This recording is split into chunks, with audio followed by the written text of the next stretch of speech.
Welcome back, y'all. We're day two. We got her all cleaned up. We used the plastic bristle brush, and that LA's totally awesome cleaner. You can see the difference. I mean, I had to actually use the full strength stuff, and not every bit of the grease and grime is out of there, but God knows how old this thing is.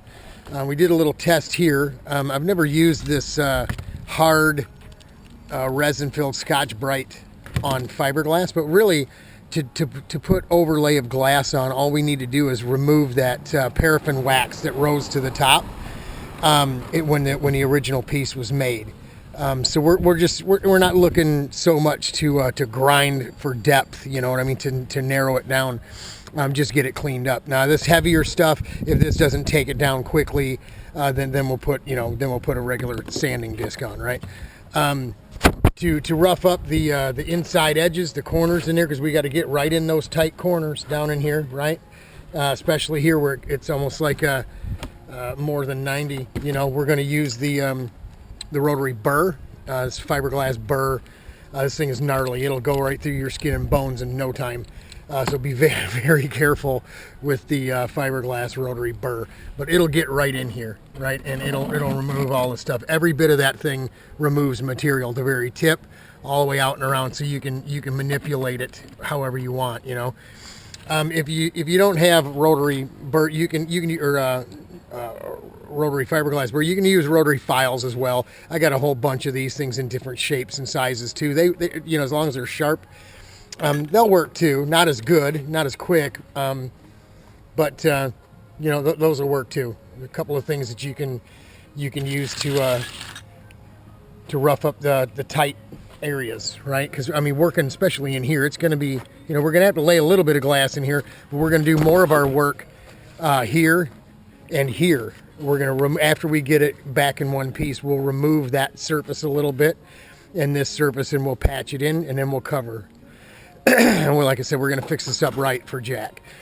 So at this point, before we can start taping this thing together, you have to, you know, when there's pieces of it missing, you have to be able, I mean, does it sit like this? Do we open it up? I mean, you know, which way does this thing go? You kind of have to be a CSI at this point and read the evidence. And I'll show you this here. This is pretty basic, straightforward stuff. It doesn't move all that much. But here, you don't know, is that missing or is it supposed to be pulled together? And I'll tell you, if you look very, very closely, right to here, I'll use the wrench to point. If you see the shape of this piece right here, this edge here, here, and here, it's also going to leave a same reverse image on the piece that's left. So this is you see how it fits together right there? That's right where you want it to be. You don't want it pulled in. You don't want it out here. You want to try, so follow the evidence, so to speak. Also, when these things split apart like this, they come in layers, right? And you kind of have to weave them back together a bit. This one here has been broken for so long that all the little bits of weave are gone. And even though you know, we're going to end up chipping all this, grinding all this stuff off, it's the evidence we need to get us in the right position.